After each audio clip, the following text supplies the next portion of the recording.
here we are, Mark. Great to be with you. I'm thrilled to be with you, Stuart. In sunny Santa Monica. Listeners, we are right on a pretty busy street, so if you're picking up on cars and whatnot, just it's setting the scene. You're joining us in Santa Monica, so yeah, really glad to be with you, Mark. Me too, and I'm glad to be with you, and I'm glad to be doing this outside. Isn't it beautiful? Oh, it's a gorgeous day. Gorgeous. Late fall. Yeah. It's like summer. LA fall. Yeah. Not East Coast. So this is like a nice 75-degree day. Yeah. It's awesome. Incredible. So, Mark, tell me, Stu. Tell me, what's been happening? Let's see. Well, I'm here to film some Yoga Glow classes. And I just got back from a festival called Wanderlust Wellspring, which was quite fun. I wasn't going to do it because it landed on my mother's 90th birthday. And I saw photos of her. She's rocking. She's rocking. Wow. She's rocking. She still works. She still drives. She works at a tennis club. And she also plays tennis twice a week. Amazing. I know. She works at the tennis club so she can get free courts.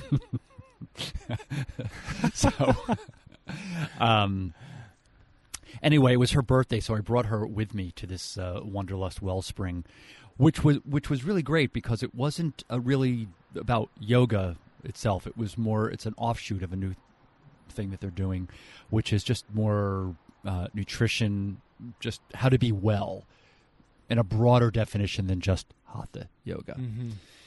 So I really enjoyed that. Great. Very and good. I just got back from Paris, where I live 6 months a year. Yeah, how is that going for you? The combination of Paris, LA, and then your parents are in New Jersey, right? Or correct. So my mom is New Jersey. It's really weird. I don't live in LA anymore, but I come here to film the classes. But it does feel like home. I have so many different homes that home is it's just an odd word for me to consider. Is it where I grew up? Is it where my clothing is? But I decided to move to Paris in 2010 purely as a bucket list thing. There's no great love that called me there. There's no professional reason for me to go there. It was just on my bucket list of things to do in my lifetime was to live part of my life in Paris. So I was living in LA at the time. I set that in motion. And in 2010, I moved there, and I lived there for 4 years consecutively. Then I came back to LA in 2016 to study Ayurveda, to be an Ayurveda practitioner. And now I go 6 months Paris and 6 months New Jersey, because that's where my mom is. So even though she's well, she's not sick, 90 is 90, and I'm an only child, and I just feel like it was time to... eventually I'm going to have to take care of her in a certain way. So I thought, why not proactively just move there now while she's healthy and spend my 6 months there. Beautiful. And it really works for me. You're having Harshada's banana so bread good. in front of you. He's got a beautiful story behind that, actually. He makes it with his children and loads it up with intention and love, and then gives it out to people they love, but also give it to police and the people of service in the community like that, in a kind of intention to spread the love through food, which we were talking about yesterday. Actually, I had him on the podcast, and we were talking about Neem Karoli Baba, and his teaching was often feed everyone.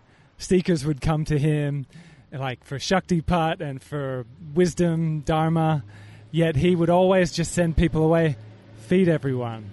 Right. So David Harshada Wagner is feeding you. That's so awesome. Love-drenched banana bread. It's so delicious too. There's something so beautiful about that. Also coming from an Italian family where food is wrapped up in love.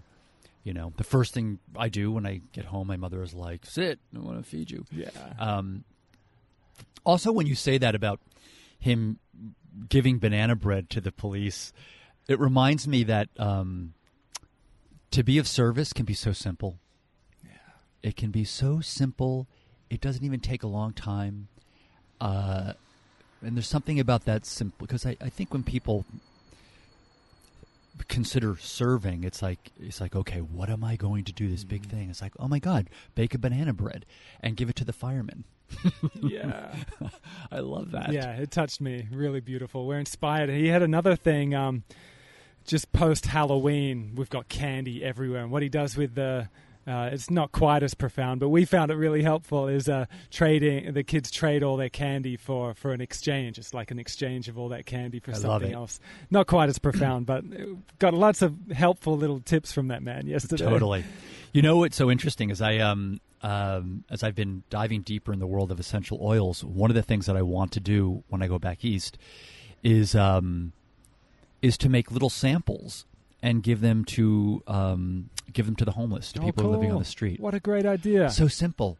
Just maybe like roll some on their palms. Yeah. Because I thought these people are just smelling garbage all day, living on the street, and something as simple as a beautiful smell of wild orange would just completely lift their spirits. And It's so easy to do, and it's like, here's some oil for you, and rub your palms together, and why not? Wonderful. Yeah. How is your essential oil / Ayurveda? You're finding a lot of cohesion there, are you not? I am. Yeah. I've always loved essential oils, and I was probably introduced to them about 20 years ago. I went up here in L.A. I went to a workshop, and I loved it. But my interest in essential oils for many years was very sloppy, not sloppy. Maybe that's not so great, but just like, well, that smells great. I'll put that on, or, just a very armchair kind of.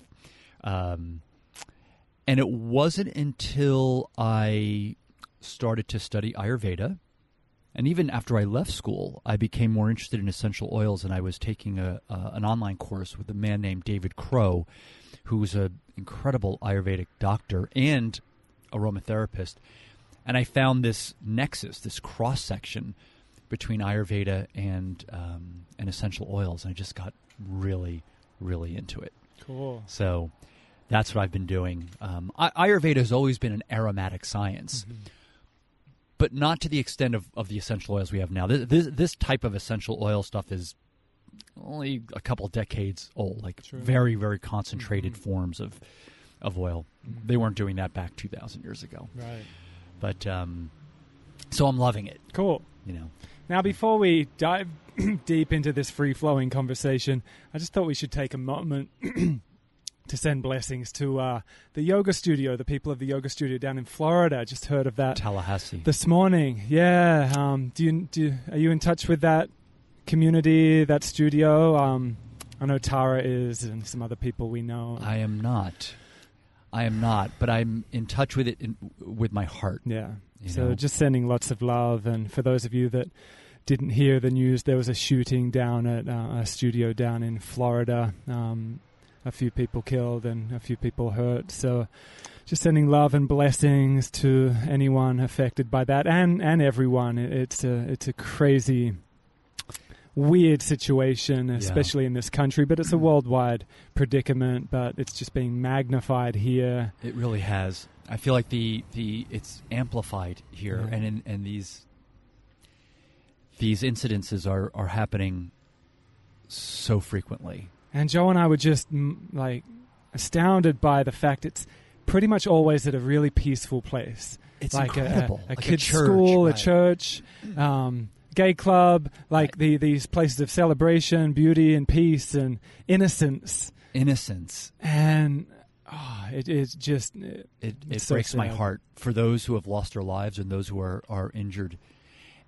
And also just for the bigger fabric of our cosmos, this violence.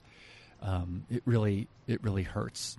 And sometimes I know that love wins, and then sometimes I have a crisis of faith myself. I'm like, is this ever going to get better? That's why we need to get out and vote and change gun laws and just love. Yeah. It's a deep, deep practice. Again, Harshada and I were going into that kind of fierce grace. It's so easy to lose faith and question it, which we should be questioning it. but may it, take us deeper into wisdom and love and a true faith. And so action. Action. And action. Yeah. That's why, we get out and vote, and the prayers and the well wishes, I'm all for it. But then at a certain point, we've got to mobilize and know that we do have the power to change if we band together and put our prayers into skillful action. Yeah, for sure. Skillful action. Yeah.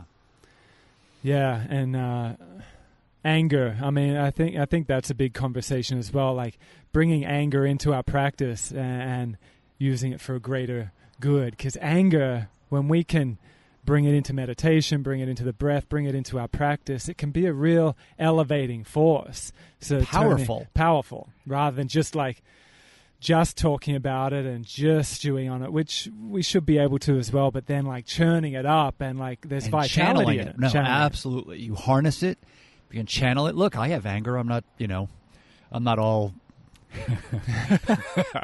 I have my moments. Moments. But to the extent that we can harness it, God, I think of my years back in the late 80s when I was a part of a very, very strident, sometimes violent, but we never hurt anybody, AIDS activist group called ACT UP, which if you're under a certain age, that you may not know what that is, but it was a very, very, I say strident, I say aggressive, but people were fighting for their lives back then. And that was, I remember going to the meetings every week. I am not HIV positive, but it's not in my blood, but it was in the blood and in my life. I've lost so many friends back there in the late 80s and early 90s. And we would gather in the basement of the Gay and Lesbian Community Center in New York. People who were dying. I mean, there would be hundreds of people at these meetings, and one of the reasons why we were chaining ourselves, handcuffing ourselves to pharmaceutical gates, and things like that, is because people's lives depended on it. People were dying so quickly, and so frequently that the stakes were so high that sometimes you have to make a little noise. Yeah. I mean, we can try to do it from the inside and put on the suit and tie, and that happened. That did happen, and no change was taking place until finally, there was an explosion. When we talk about, I'm just bringing that up because we were talking about just frustration, desperation, anger, harnessed together in meetings, and then actually marching and protesting. It works. And we actually changed laws. We changed a lot in the system through ACT UP. What do you think about this gun situation? It's so old and thick and heavy in this country, huh? It's and living overseas, especially, I'm a little embarrassed. Yeah, I'm embarrassed by it. A lot of Americans are. When we were here when Trump got elected, when he got elected, and we were a part of that whole vibe, and it was just an indescribable sorrow and anger, and we were right here actually, and we were at the same time having the conversation of do we move here, because we were weighing it up, and everyone just thought we were crazy for even thinking about it, and we're in a blessed position where we have choice, where we can live in Australia, which feels a lot safer. Right. But it's not necessarily, but it definitely feels it. The stats are definitely in our favor by being there rather than here. And for sure. Yeah, people thought we were crazy, and it's been interesting just going between the two, and people still think we're crazy over there now for even spending any time here. It's become a really interesting situation, because I grew up where America was just glamorized, and it was the place of the beacon freedom of light, and beacon of light and opportunity, which is still in the kind of slogan, I guess, of America, the land of opportunity, but I feel that and it embarrassment, Yeah. That and it is for sure the land of opportunity. I mean, I know that living in France and spending a lot of time in Europe, we don't have the history. You know, we're a young country. We're an adolescent, and we actually act like an adolescent country. We act like teenagers in this country, the way the politics work. But I've always felt, well, I felt it more living overseas. I didn't realize it, that what the USA brings to the table is this whole think outside the box, not afraid to fail, anything is possible, go for the dream. And I love that. And it's amplified even more in California, because the West has always been like, even in within American history, it's like, you want to go for your dream? Go west, young man. Go west. And there's that California thing that I love, that kind of, and it's all its absurdity and its wackiness. Yeah. I do love that as well. I do love that. So yes, we do have, I love that we have this freedom, really, and this entrepreneurial even mindset where it's okay to fail and just you get up and you do it again and sky's the limit. And then it comes at a price, because to live here and do that, we were just confronted with ridiculously high, death rates from guns, So ongoing conversation. Yeah. Gotta bring. And it's also one of the reasons why I live 6 months in 6 months. Okay. Because I love it over there, and then when I'm tired of it over there, I come back over here. Yeah. And I do my thing here, and then when I'm tired of it over there, and I'm grateful to have the opportunity to. Yeah. I'm grateful for that as well. Yeah. Now, Marc, I would love to just dive deep into your personal life a bit, all the way back to your heart surgery, your open heart surgery. Could you dive into that and what that was like, and that into integration, into your yoga practice, whatever you feel like speaking about that? I'm intrigued. Yeah, I would love to, because I'm celebrating.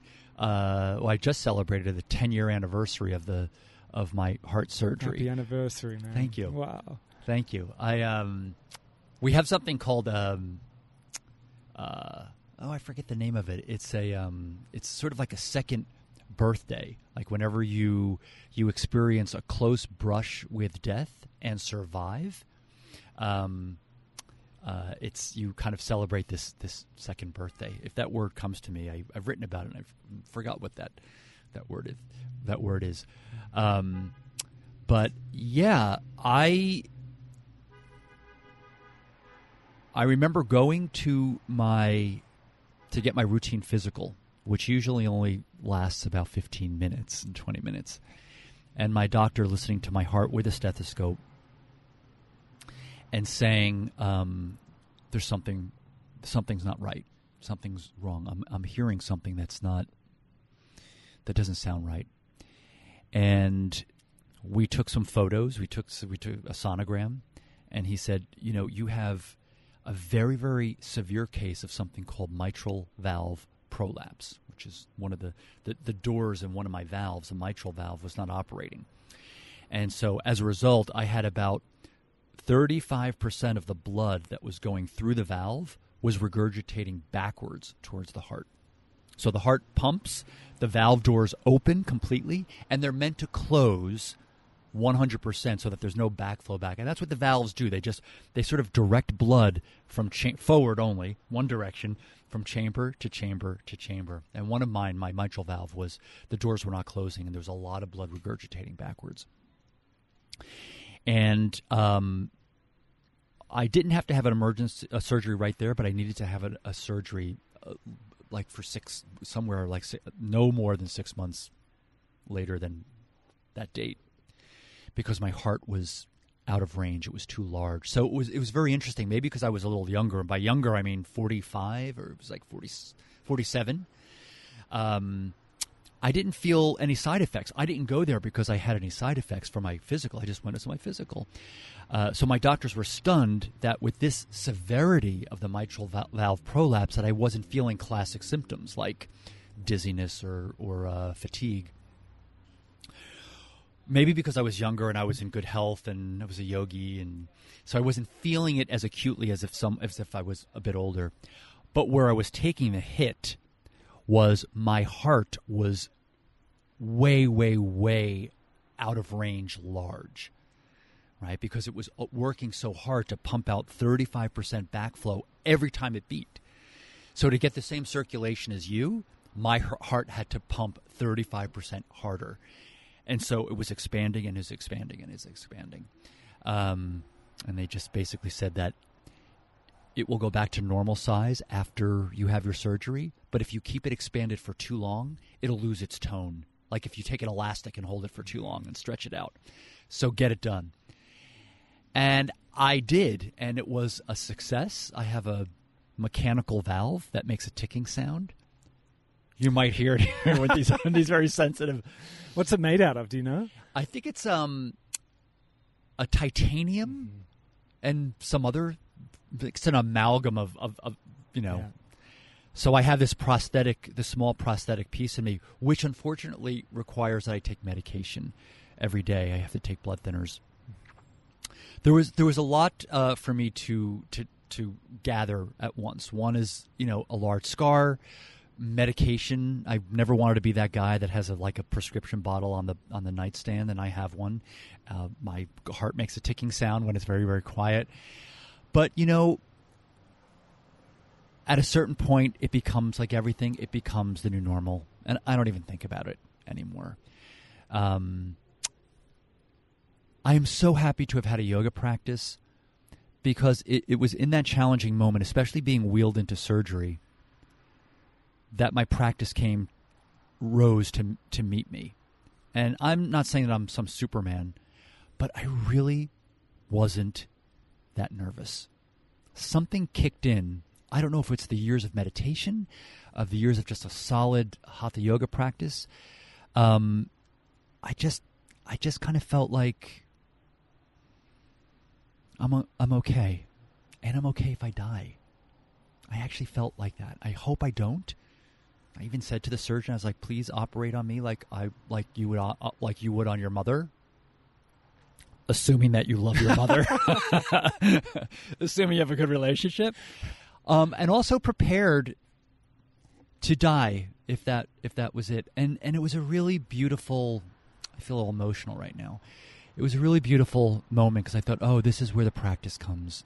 I don't always see my practice come up in a very stark way, the advantages of the practice, because you're just so used to being in your own body and your own. But it's when you're hit with a challenge like that you're like, oh. I have all of this vested practice, all of this accumulation. I've built some equity into a spiritual practice, a sadhana, that now I really feel is coming up to support me. So, yeah. And I also took lessons from the Bhagavad Gita, which was... I did everything. I did the best I could. I did all the action, you know, karma yoga. I did all the action. I have to let go of the result. Mm-hmm. That's what the Gita is all about. You know, you act not for the sake of result, even though we all kind of want results. I mean, I did want to live. I have to say that. But I did the best I could, and that's to me what the yoga of action. I did Ayurvedic treatments. I did acupuncture. I ate well. By the time I got on that operating table, I was in such good fucking shape. I felt so great. I did everything I could. But when I got wheeled in there, I had to relinquish. It's out of my control. Now it's up to the surgeon. It's up to the forces that be. I did everything I could. And it worked out. Yeah. It worked out, and the healing the healing process was very, very quick.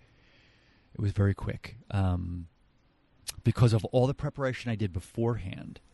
I mean, I was really I even found out when my surgeon. This is going to sound really crazy, but I asked I got the head of surgery because I asked for the head of surgery, and I wanted to see his vacation schedule because I wanted to get him when he was well rested, when he was on not the first day back. This is really controlling. That's such a good idea. Keep going. No, listen. So I was like, when is Dr. Pfeiffer's next vacation? Because I would like to schedule my surgery not the day he gets back, because that, but maybe like 2 or 3 days after his vacation. And they were like, well, he's going away here and he'll be back. And I'm like, I'd like to choose that date. That's super smart. I was like, I just did everything I could that was in my control within those parameters to just set the stage for a success.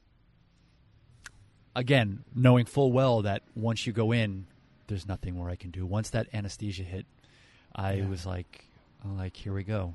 It's a trip, those general anesthetics, huh? Like, not that I had heart surgery, but I did just recently go under a general with my shoulder surgery. Yes.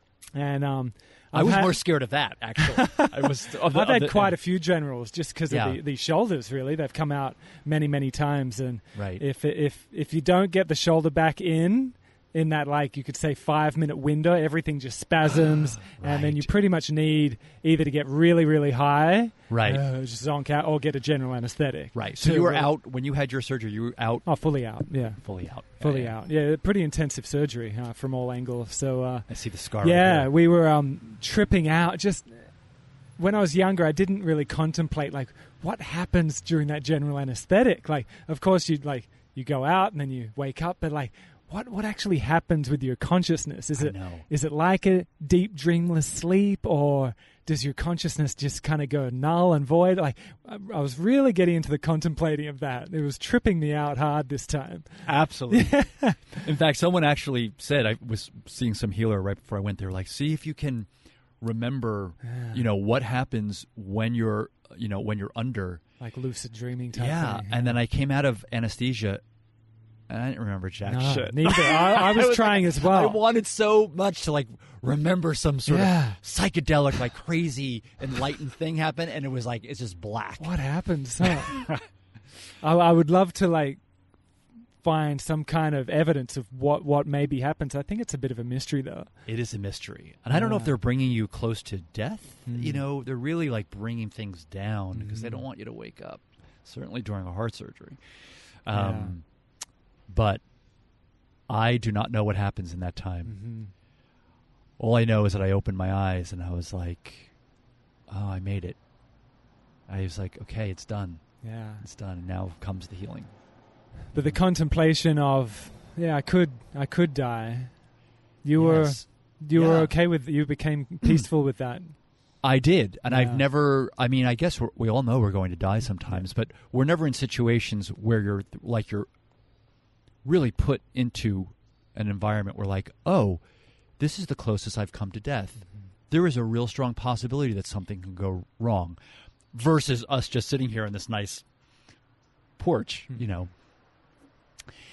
And maybe you felt like this with your shoulder, but I was just, when I started to heal, I was just mesmerized once again at the power of consciousness.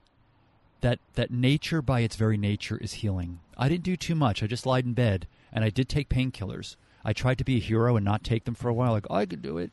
And then it was just too painful, and my doctor was like, look, the reason why we give you painkillers is so that you can relax, so that you can heal.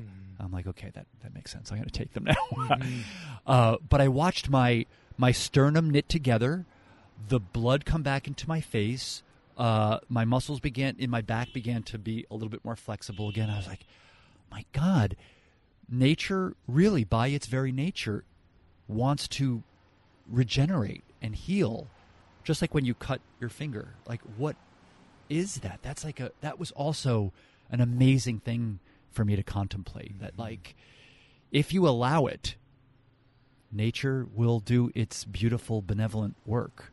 And of course, there's destruction in those normal cycles, but it's like, the body, it's so intelligent, and the body wants to heal.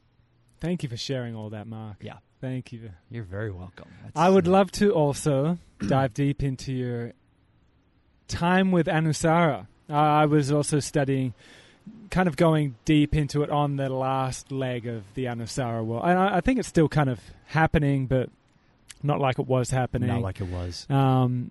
Yeah, you were teaching and studying with that lineage, we could call it, for quite some time. I'd love for you to just kind of get candid with your whole experience with studying it, teaching it, and leaving it. Whatever, yeah. And or leaving it officially, but also it's still in my teaching. Yeah. Because it was actually the first yoga that I learned. Right.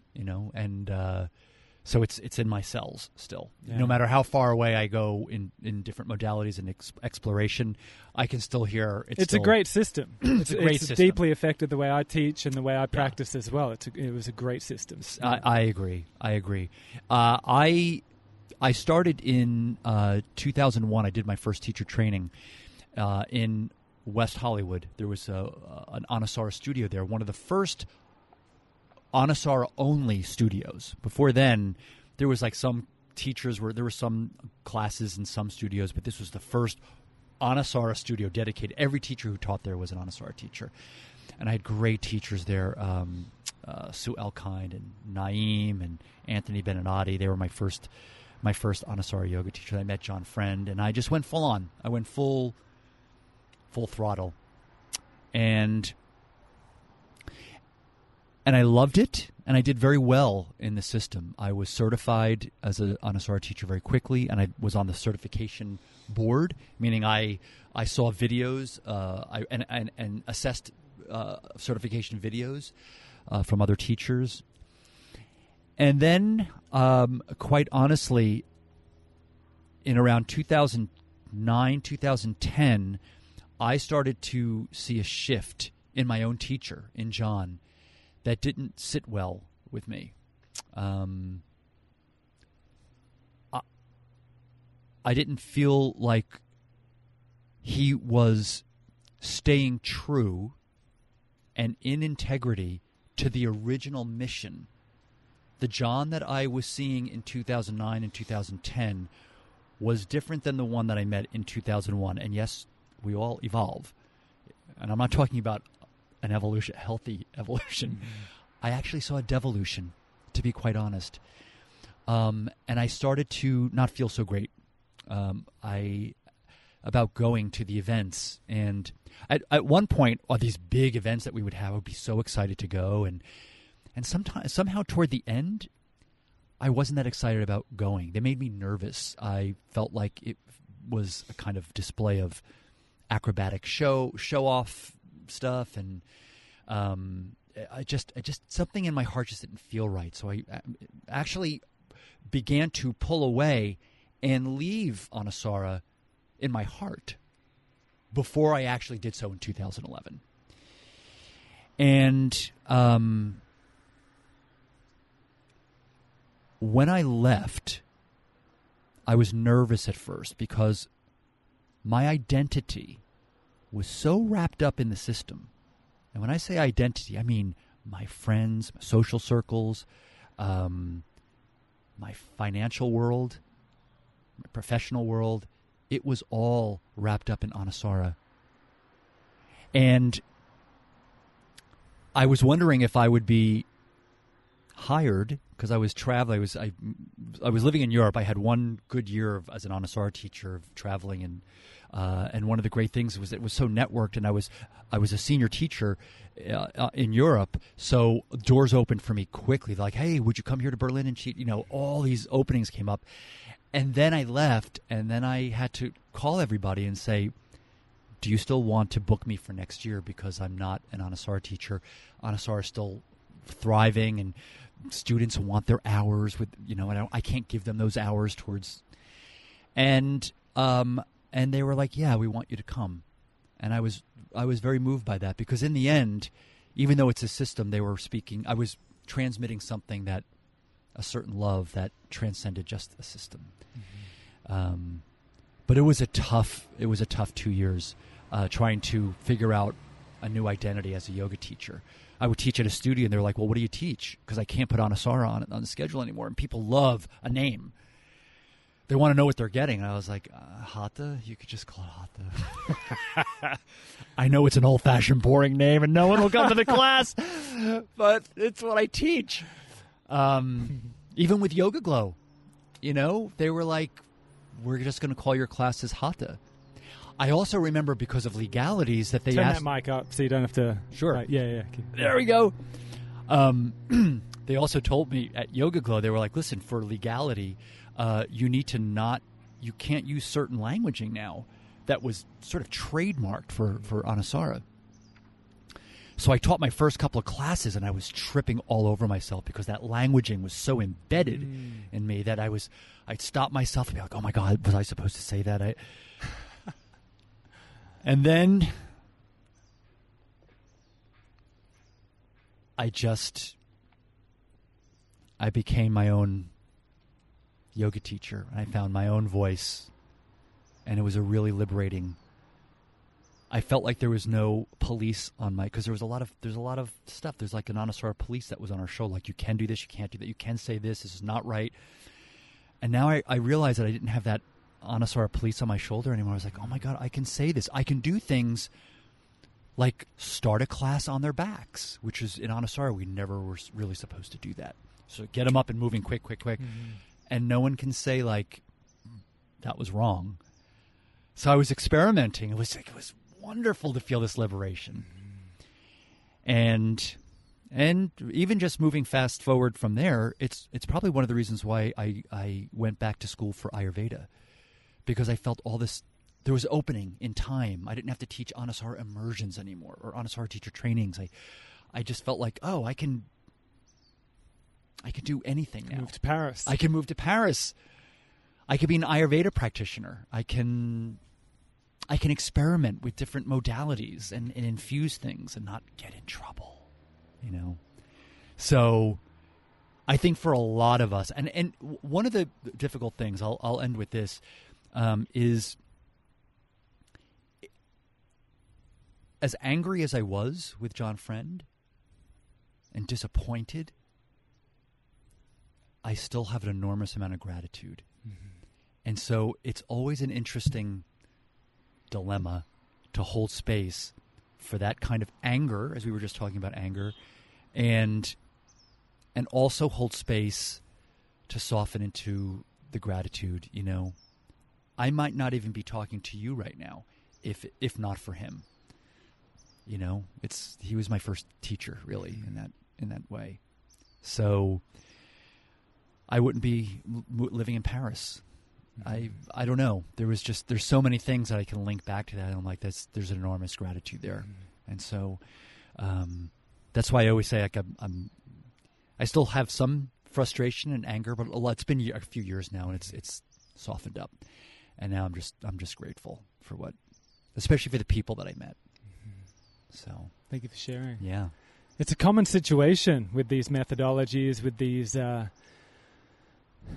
could say newer traditions, these newer schools. Doesn't even have to be yoga, but for this very quick explosion of popularity and of wisdom and of transformation and empowerment. Yes, but it does seem ever so common for it to blossom with so much beauty, and then before we know it, spiral out of control into and it's kind of like this teenage like craziness of hormonal just like peaking, and then like kind of dying there without that next evolute that we see in some of these older traditions that are then able to evolve into like a deeper wisdom and growth and development and then continue on. It felt like that was one of the many traditions and newer schools of mysticism, of yoga, that kind of died at that teenage level of growth. Does it feel like that? Absolutely. That's a great way to put it. That's a really great. I didn't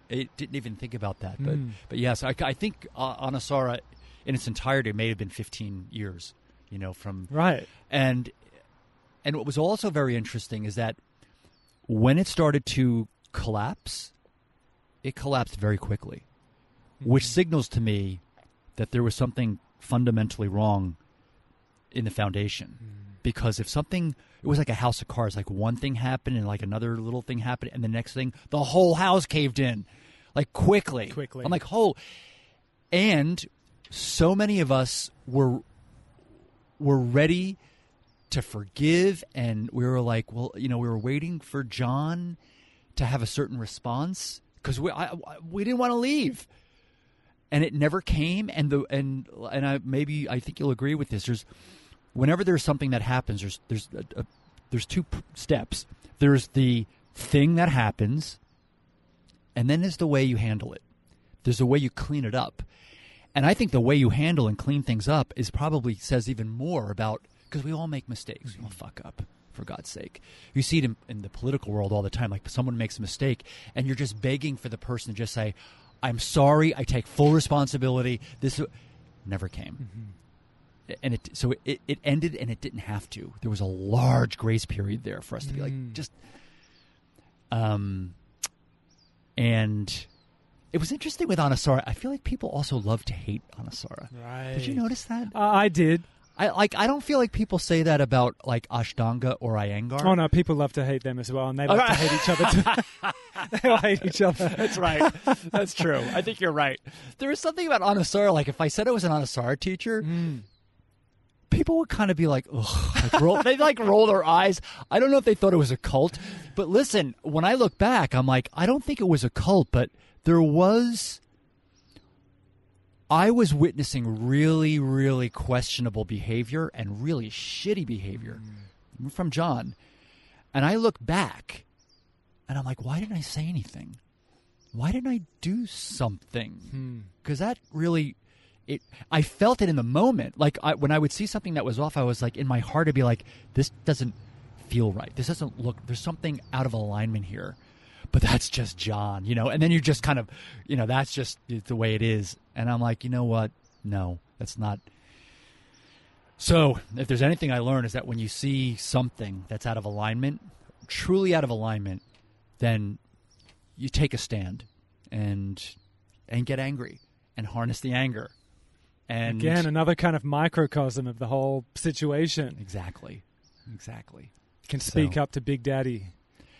I'm not afraid anymore because I was a little afraid. Right. Because I felt like he kind of was the puppeteer and actually one of the main. This is also another big lesson I learned because one of the main reasons why it collapsed is that he started to control what we were doing outside. Like if you wrote a book, then it had to go under Anusara, publication, and you can't. You can't control for everything. I think an organization or a movement becomes bigger than the creator. And when that happens, the creator needs to just let it go, whatever parameters they need to put around it to kind of guide it. But you can't control it in this hierarchical way. If it gets that big, you need to flow with it. And he was like, no, you can't do that. You can't do that. And bottomed out. It bottomed out. You can't control people's creativity and evolution. So yeah, that grace period, even though he fucked up, he had that grace period to handle it gracefully and apologize and speak some wisdom of it. But he did eventually, but that was quite some time and later, it was still even now, if you listen to any of his interviews, he's the victim. We all turned on him. Okay. It's right. And I thought, wow, you went through all of that, you lost everything and you didn't learn the lesson. That's why you go through all that. Yeah. To learn the lesson.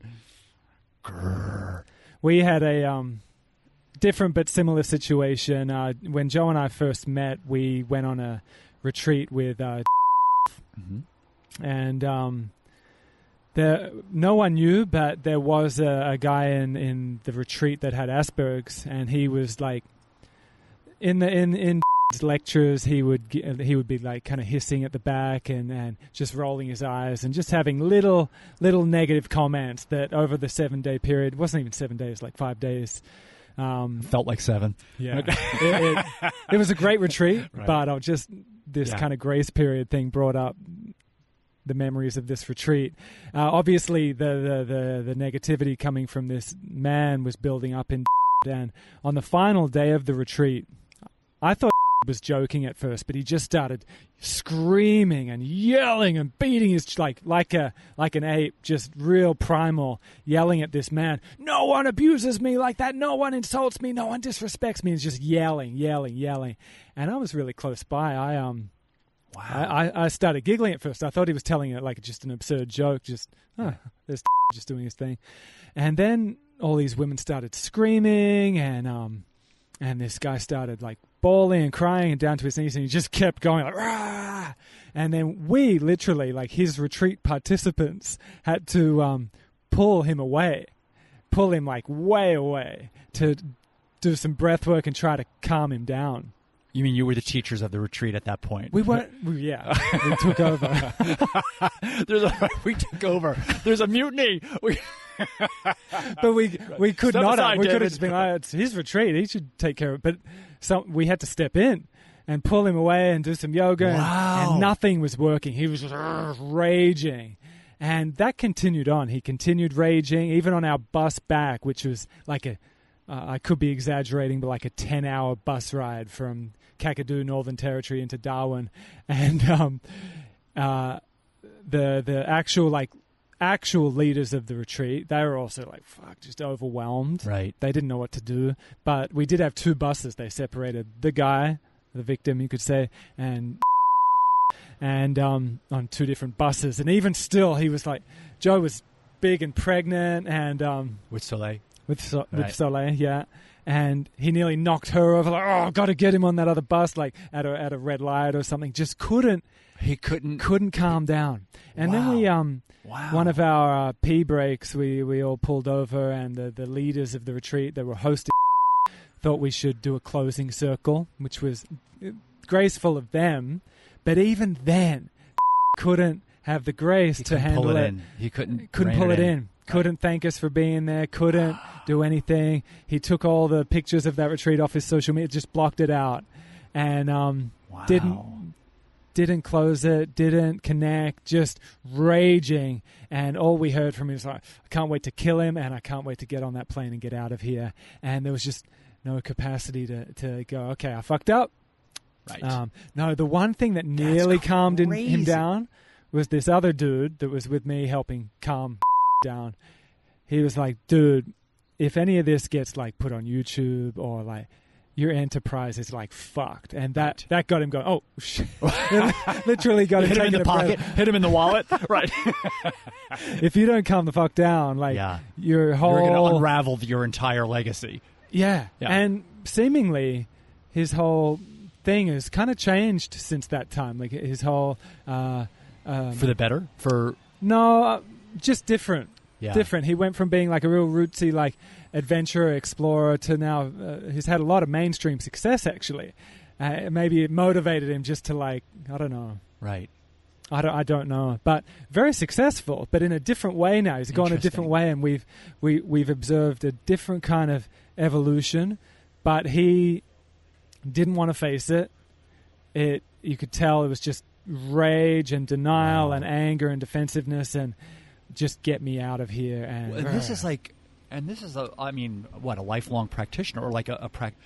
And I'm like, this is the best you get? Like, this is, what if you weren't practicing? Well, the interesting thing, he wasn't even talking about nutrition most of the retreat. He was talking about the Bhagavad Gita and mystical practices and yoga, essentially, and meditation and how to handle your shit. And then we're like, fuck. So the paradox of it all. It just seems so important to be able to like admit that we can fuck up and that we have humanness and that we might get out of hand. But then that grace period, just to like, look at it with fresh new eyes and go, fuck, I fucked up. Totally. And just to speak to the people you hurt. And when people do that, my respect for them goes up exponentially. Right. There is nothing more powerful for me than to witness vulnerability, accountability. I'm eating out of the palm of their hands at that point. I'm like, good on you. Like that's, I've almost forgotten what you did, what the original thing was. I mean, what the original transgression was. But it's so deep in our, you could say, old masculine ways of just deny, defend, right, sweep it under the rug. I was get on right. with I'm right. Right. Yeah, like everything's all right. On with business, and that's what we saw in a leader, you know. And now we've got like Trump doing way more outrageous shit than that, but it's become like acceptable to like lie, and to just like blatantly lie and just be an absolute and just be a fucking bully. You know, I grew up being bullied as a gay guy, really badly. I was like gay bashed twice when I was young. I was hospitalized once. You know, just made fun of, you know, sissy fag growing up all through elementary school. So I have this thing about bullying. It's really, it really upsets me. So when I see any kind of bullying, even with our president, especially with our president, it's a real trigger for me. And usually in Hollywood movies, the bully doesn't win in the end. This guy fucking won. So every time he talks, I feel bullied every time he like speaks into the camera. I'm like, ugh. And it's taken me a while to repair a sort of an emotional relationship with guys, with straight guys, to feel like I'm not in danger. They're not going to make fun of me, you know, because that stuff still lingers a little bit. I'm still like, you know. How old would have you been when you first started seeing the abuse? Oh, probably in about second grade. So I grew up in a very way back, man. Yeah. I grew up in a very kind of rough, blue collar, you know, black Italian, working class neighborhood, and I was too young to be like gay, technically, but I was very effeminate. I had white blonde hair, and I was very skinny, and I didn't play sports, and all those kind of markers in a way. I had mostly girlfriends. I didn't like to hang out with guys. I felt safer with having girlfriends. And so, you know, at that age, I was an easy mark. It's like boys sense difference. I guess girls do too in certain instances, but boys sense when there's something or someone different, and they just went to town, you know. And that happened for many, many years. It got a little bit better in high school. And then by the time I got out of high school, I was like, I'm getting out of this fucking place. And I went away to college, and it got better every, you know. That's why we have in our gay world, we have a whole program, we have a whole movement called It Gets Better. Because when you're in it and you're young, you don't have a perspective that your life will get better. Like so I know I felt like that because this is back in. I'm sorry, I don't know if I just veered this into another direction. Keep going, man. So, but when I grew up in the 70s and the 80s, so I was in grade school in the 70s, and I graduated high school in 1980. I feel very old when I say that. There were no cell phones or computers, so there was no way. There was no way for me or anyone of that generation to reach out to know that there's someone else like that. It's a lot different now. With, you know, computers and, you know, the social networks and things like that. So when you are experiencing the abuse, I literally thought not only that I was the only one, but that it was going to be like that for the rest of my life. That was the thing I was like, because I also felt almost driven to suicide. I didn't do it, but I understand it. I totally understand it because I didn't have the bigger perspective, like, oh yeah, just get through this and I swear to God, it's going to get much better. You didn't know that. And there were no images of gay people on billboards or TV, or if they were, it was really ridiculously, you know, like who would ever want to be that? Right. So yeah, it was a really horrible time.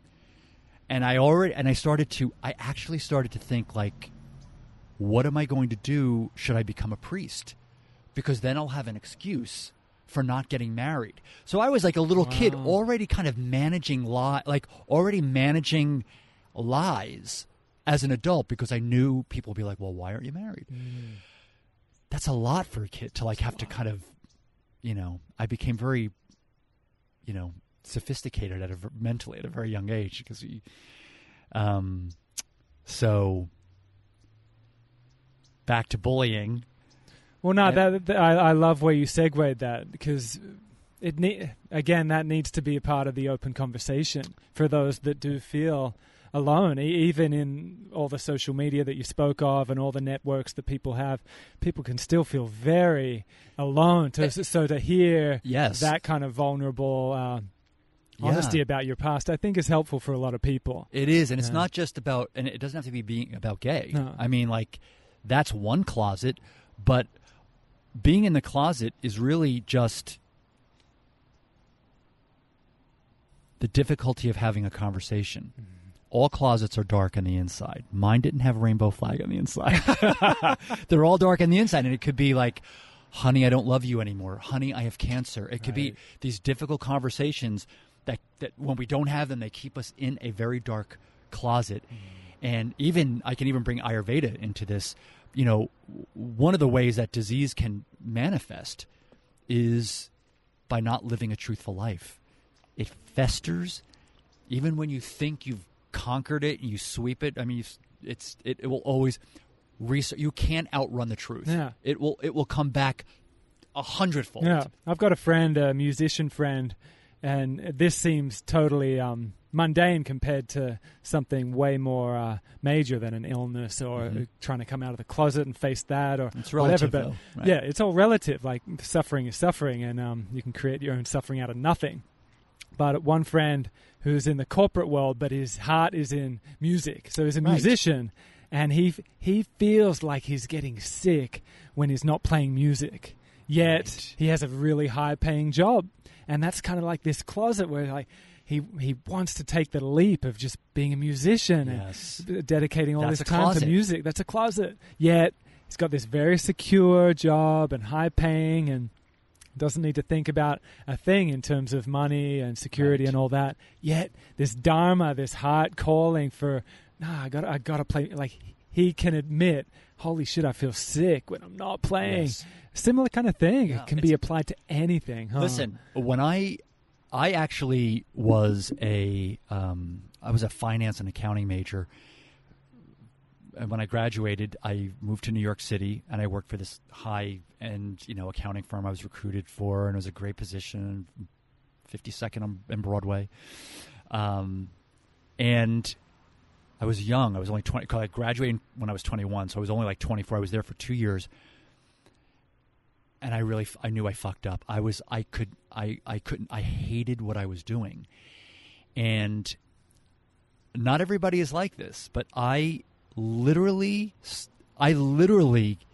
cannot do something if my heart is not into it. Like I did it for 2 years, and I called my mom, and I was crying. I was like, I am so unhappy.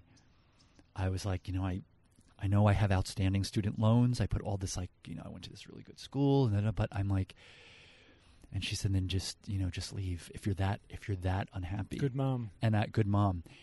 And I always wanted to be an actor, and so I left, and I became an actor for many, many years. And I go back to that point, that I pinpoint that as a very, very important part of my life because it set a precedent.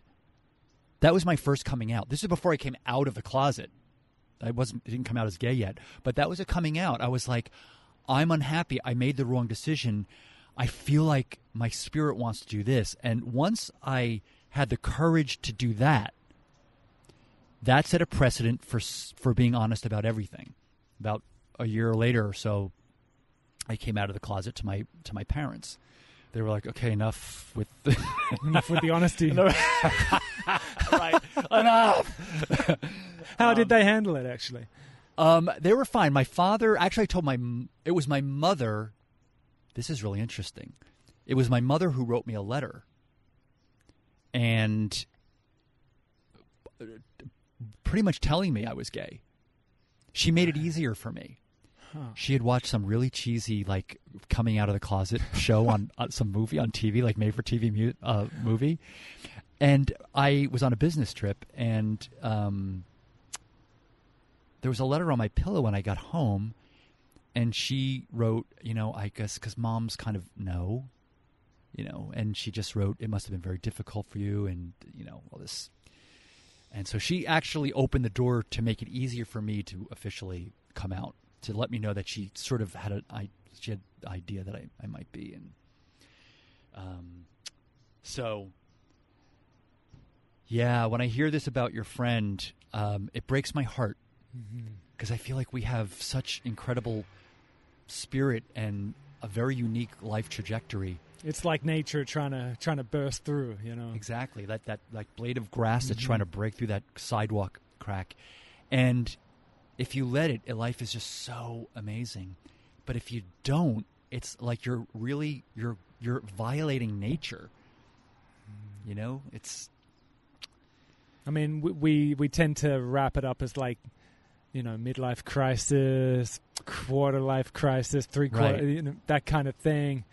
But it can happen moment by moment, if we're tuning into it. But it's still so thick in our culture to it's first chakra stuff, to want to feel secure, number one. Right. So to take that leap from like just security to like up to the heart, up to.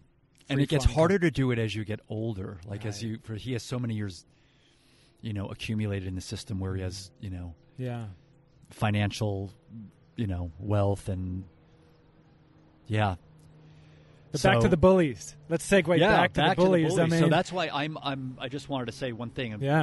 Is that I'm seeing now more organizations like Mankind. Yeah.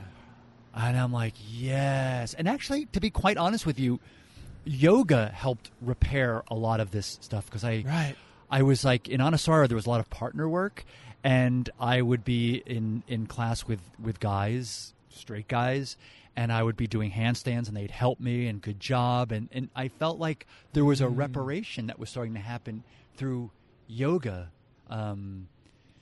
But so I'm heartened to see organizations like Mankind and guys like really trying to get, detoxify from this toxic masculinity and learn that there's another way to be.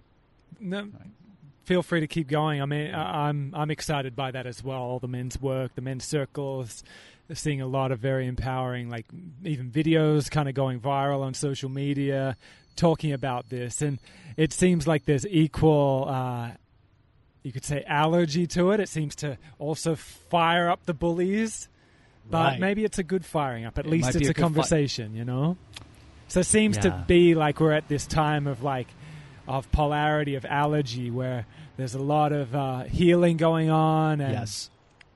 and breakthroughs happening and whatnot, yet a lot of this kind of allergy effect of people getting equally fired up. Yeah, there's a reaction. There's like gun shootings in these peaceful places. It seems like this kind of allergy of because, the Bible Belt, like, how dare you practice yoga here?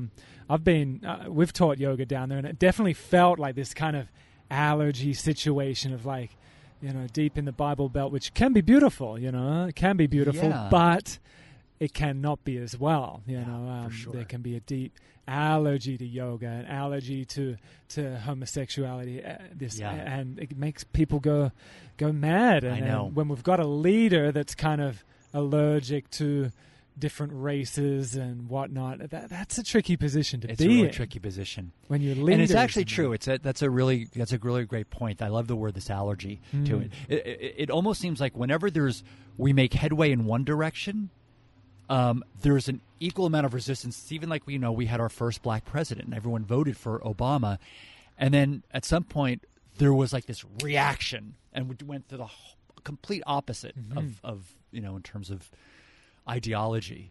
Or even with in the gay movement, there's evolution, and boom, there's like a setback because it's almost too much. And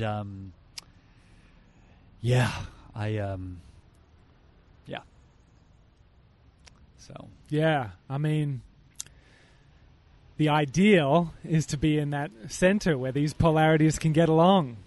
This utopia. I don't even understand it. I have to be honest. It seems like this earth plane, there's always going to be polarity. There's always going to be left, right. But is it going to smooth out into a deeper equanimity. I don't know. It's very interesting. And it's always shocking to me. And I think you might agree with this. I mean, I've spent so many years in, studying consciousness and meditating, and that I really don't see difference. Yeah.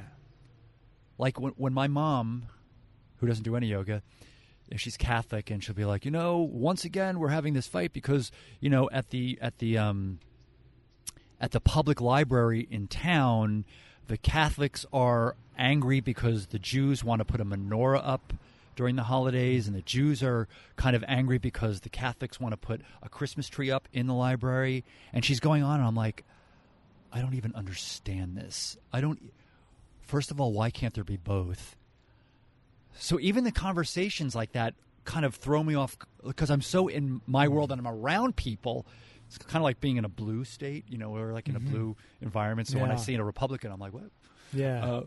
That when I hear this kind of talk or what Trump is saying, I don't even understand it. Yeah.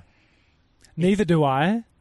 I think part of this kind of conversation is not to understand it, but to again transmute any confusion, any anger, any lack of understanding into a deeper wisdom of Right. Ram Dass often talks about it. Like it's a deep meditation of Ram Dass. Actually, he has when Bush was in presidency, he had a picture of Bush up on his puja table next to all the saints and whatnot, and that was his meditation to offer confusion and hate and all of that into the fire of meditation, to the fire of his practice, into love, into loving awareness, and to transmute confusion, anger, all that into wisdom, into love. And he's doing the same thing with Trump now. And he'll admit, a man of great wisdom, he'll admit that it still gets him fired up. It's a constant meditation. Yes. We could just be in our bubble and just bow to our beloved saints and people that make us feel good. But it's so easy and safe that way. It's safe. But he's chosen to put Trump right there next to Maharaji. And may I see the multiple dimensions at play. He's a soul. That's beautiful. In this, he's part of consciousness. He's part of There's consciousness. Nothing outside of consciousness. So your experience of not dividing can be applied to that as well. Yes. Of it feels so fucking divided, right. and there is our leader dividing the shit out of this whole world. Right. Yet, may I go beyond that? May I see that he's a soul in this incarnation, and he's playing a part in this whole evolution as well in a weird way. It's not unlike what I was talking about when I was saying that I have my with John Friend, and also simultaneous gratitude. I haven't found the gratitude with Trump yet, neither. But I really feel like the yoga is about being able to live with the simultaneity of these experiences and to find the middle. And it doesn't mean to just be a doormat and not do anything, not like spiritual bypassing, well, everything is good. It's not that. But to be able to live with these polarities, the people who are so different than me in ideology, and to be able to live with that. And it's not easy. No, and so that's the yoga of relationship right there, isn't it? That's tantra right there, and going beyond the polarities, yet that's non-duality, going beyond the polarities, yet facing the polarities head on. That's the yoga right there. And that is a big challenge, because the world presents itself in such polarity, duality, in a dual system. There's this and that, there's me and you, there's that, and really it's just one, but it plays out in such radical diversity. And the yoga is to continually find the unitary consciousness that runs through everything. I think it's a helpful conversation, even as we just grasp it, because words can't quite grasp it. But the wrestling of the conversation, I think, cooks up like that tapas. It cooks up a deeper wisdom. So listeners I'm feeling divided here. There's a predicament there, and it seems listening and bringing it to the table, the conversation, gradually gets us into a relaxation, into a wisdom of accepting people as they are and seeing that people are in their own predicaments, in their own path, in their own joy, in their own fears, all that. It's such a interesting trip being a human. And have compassion. Yeah. I have, even when I take class, I see teachers doing things that I don't agree with, or if there's a lot of ego, I'm like, take a deep breath. Oh, I don't know. Yeah, we often talk about it when we catch up, just kind of marveling at where the yoga scene is going, and that we don't even really want to call it yoga anymore. And just sometimes all that I'm kind embarrassed. Of shit. Just like I would say, I'm embarrassed to say I'm an American when I'm in France. When I see the trajectory of yoga now, when I say I'm a yoga teacher, I almost want to explain myself. But I started a long time ago and things are different. But things were different. They were different. My body, I can't do the things I did when I first started teaching yoga. I still teach them. But even my teaching has simplified to what I can do. Same, yeah.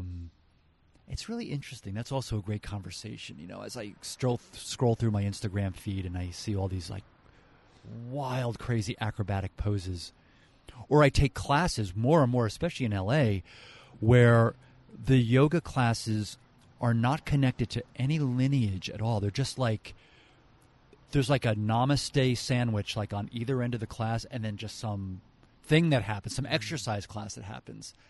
I'm like, wow, I don't understand what's happening here, but this is the way it is now. Yeah.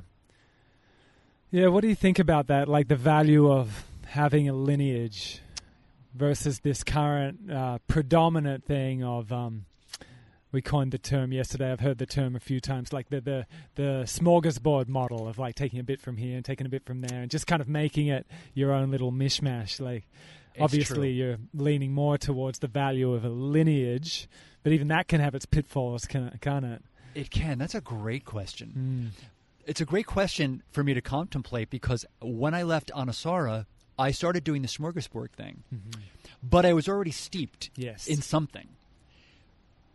I already went very, very deep. And I also, with my meditation teacher of almost 8 years, and he's still my teacher, even though I don't study with him as regularly in person, Dr. Paul Muller Ortega, very, very deep in a tantric lineage.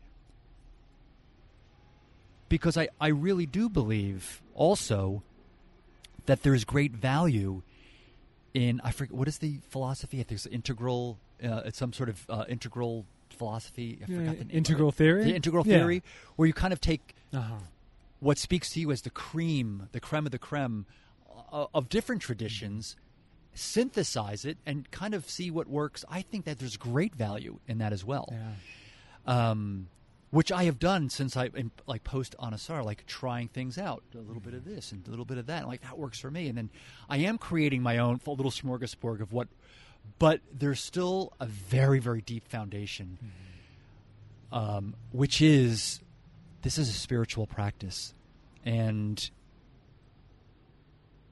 no matter what physical activity I'm doing in a class, it will always be secondary to a deeper primary message of seeing unitary consciousness in everything. Love, compassion, all of that opening to something bigger, all of that has got to come first. Mm-hmm. And then, yes, the byproduct is we'll try a few poses, we'll strengthen the muscles, we'll lengthen the ligaments and this and that. But that's not primary. Mm-hmm. That's a beautiful byproduct of first.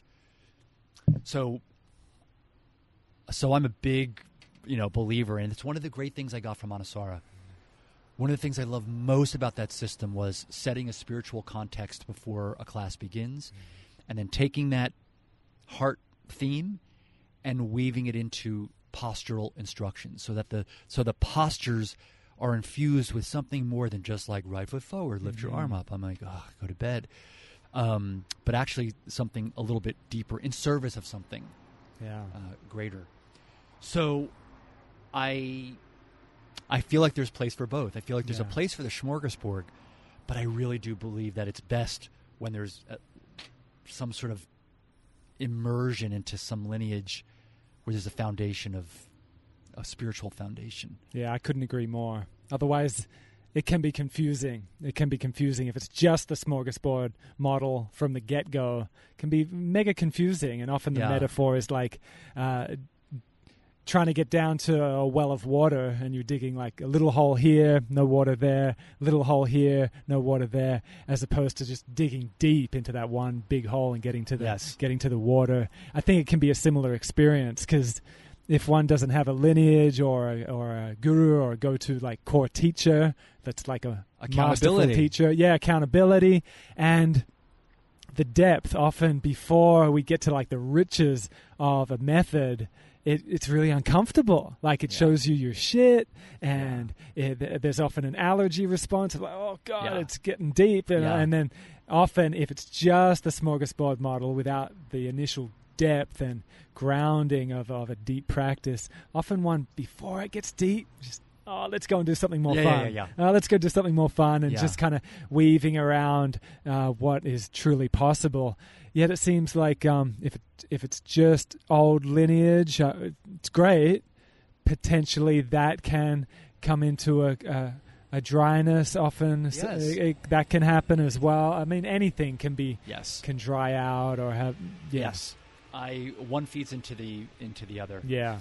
I was just thinking of something you actually said a little bit earlier about things happening so quickly.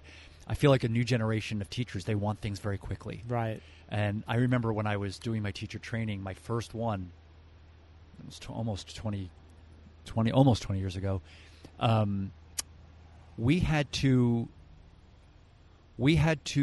assist our teachers, the owner of the studio, for almost a year before we would even be considered to substitute on the schedule of the studio. Yeah. Like a year. We had to actually... Doesn't happen anymore. There's such value in that, though. It gets done in pretty much every contemplative tradition, martial arts, everything. You get put through that kind of initiation type of stage, which is so valuable for a new teacher. It really is, and it taught me not only how to do manual adjustments, it taught me patience. Even with Ayurveda, I mean, with my teacher, I would go in and clean the office, and and I would do my treatments for free as an intern, and I would wash all the oil out of the pots, and pretty much everything has that component being exercised. Yes. Whether you're studying a degree or like you're saying with Ayurveda, pretty much everything. Yeah, no shortcuts. No, but for some reason the modernization of yoga has skipped out that part for the most part. There are still very comprehensive teacher trainings out there that bring that into it, but for the better part, not so much. Listen, I don't feel like I became a really good teacher until I was out for 5 years, and really and I say this with all humility, a great teacher, or just to the best of my ability, until I hit the 10-year mark. Honest to God. So, when I see new teachers teaching teacher trainings, I'm like, wow, that's fast. It seems to have a natural way of working its way anyway.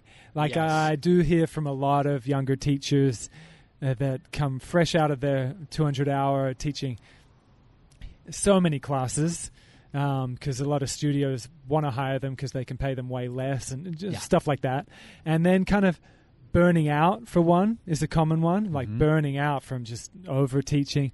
But then I do hear from a lot of teachers as well a yearning to go deeper. Yes. That does seem to run its course quite naturally anyway. That's right. There's a longing. Yeah. They realize that this is not enough. Oh, yeah. I don't know. You want to say hi to everyone? Soleil's just come and said hi. Correct. Which I think is our cue to start to wind it down. Mark, is there anything you want to let the listeners know about? Any upcoming courses or events or anything like that? Not right now. I am not... I'm sort of taking it easy after I film my Yoga Glow classes. Cool. Until the end of the year. And then I'll do some American touring, which I don't do that often. And I'm coming to Australia. Oh, yes. We're trying to work out that Perth thing. I've seen a few. Right. I'm looking at the map. I'm like, oh, Australia's way bigger than I really thought. And Perth is so annoying because, like, you can do that whole, like, tour of the East Coast and do Byron Bay and do Sydney and do Brisbane, do Melbourne. Right. And then there's that big hop over to Perth. People are working it into, like, Bali, Perth, East Coast, but it's still an inconvenience. Yeah. Well, it'll be my first time in Australia. I'm happy to go. But I'll be in Aspen, so I'm teaching more in America, which I don't normally do. And a beautiful retreat in Wyoming at the end of August. Beautiful. Horse riding. Wonderful. Which is great for me because I'm a city slicker. Yeah. So, I'm a city guy. I did want to dive. Let me just check because I do want to talk a little bit more about Ayurveda. We'll talk for like 5 more minutes, then we'll wrap it up. Okay. So, what initially got you into Ayurveda, for one? I tell you, it was my heart. It was my heart condition. I got my diagnosis, and there was a woman who was like, I know it. Have you ever done Ayurveda? Have you ever tried any? I was like, no, I know of it, but I've never. So she introduced me to an Ayurvedic doctor about 6 months before my surgery, and I just fell in love with this guy, and Dr. Jay Gopal, and Dr. Jay was not only my doctor, but he eventually became my teacher. I had such incredible results. I felt so great from what we were doing that I just got more and more interested. That's the beauty of the whole yoga tradition, is like if you stick around long enough in just hatha yoga, other avenues and other things begin to open up. And so and it was very, very interesting. He was like, you know what, you would be a really great Ayurveda practitioner. Why don't you study with me? I was like, no. It went on for 5 years. Like, no. And then finally I was like, you know what? It's time. I didn't want to just study Ayurveda. I wanted to study with him. I felt like that was the dharma and the karma. There was a reason why he came into my life. So I moved back and I started studying Ayurveda. I did my 2-year certification with him, and what a great choice. Because really, Ayurveda is about alignment in every area of life, not just like where to put your hands in downward facing dog. It's yoga in the bathroom, it's yoga in the bedroom, it's yoga in the kitchen. And it's enriched my life in so many ways. And so primarily I teach Ayurveda. Yeah, I can tell that's where your core kind of passion is right now. Huh? So I'm hired more to teach Ayurveda in people's teacher trainings. I do some online courses once in a while, habit-changing courses, because I feel like people need to change their habits.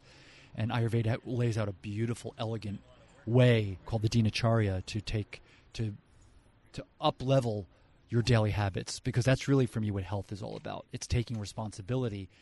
That's the Eastern way, to take responsibility for your own health, not the Western, which is like, oh, I'm sick, give me a pill. It takes work, and it takes a change of mindset and a change of habits. So that's how I got into it. That's another gift of the heart surgery.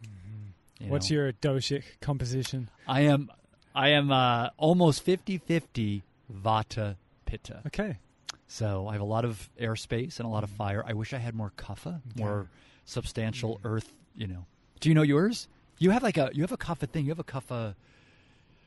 You have like a substance to you, and I would imagine you might be pitta kapha or something. There's a bit of vata in there. I think you know how you have like you're born with your natural composition. So that's tridoshic. Like when I'm in my zone and fully healthy and everything's balanced nutritionally and sleeping enough and all that, it's tridoshic. Yeah. When you're out of balance. When I'm out of balance, it leans more to pitta kapha. The vata gets pretty non-existent. But when everything's balanced, it's all pretty balanced, tridoshic, which, it leans to that way, but definitely with this new baby, it's gone more pitta kapha. I feel as I exercise more and I'm in LA and there's all this vibrancy, I'm feeling lighter again, and after I wash out all the residue from the surgery and all that, I feel it's coming back into a bit more tridoshic balance. Yeah. But it got pretty heavy there for a while, mainly kapha kind of. But also seasonally. Seasonally. Where are you right now in Australia? What's the season? Heading into summer. You're heading into summer. Yeah. So before that, when you have spring, which is kapha season, right? So it's there's natural. stagnation, right? There's a stagnation, and it didn't feel bad as such, right? It just didn't feel optimum, but it felt timely. Like it was dark and just hibernating and resting. There's like a heaviness sometimes, yeah. you know. Which, I mean, we could speak a lot even just to that kind of allowing for that seasonal ebb and flow. Because I think, especially in LA, but a lot of the worldwide yoga community, there's this portrayal that we've always got to be up, always got to be yang, always got to be rajasic, got to be... And you feel that here so much because the sun is always so bright. That's why I love a kapha day that has some low clouds. Got to chill, got to rest. Just like you can... Nervous system can ground. Yeah. And there's no... requirement to be peppy. Mark, it's been so good to spend time with you. So Stuart, great to chat. I love you to death. Thank you you so much. I'm honored to be here. So and have this conversation. Honor. Stay in tune with Mark's work. I'll leave links below. And such an honor, such a blessing. Much love, everyone. Until next time. Bye-bye.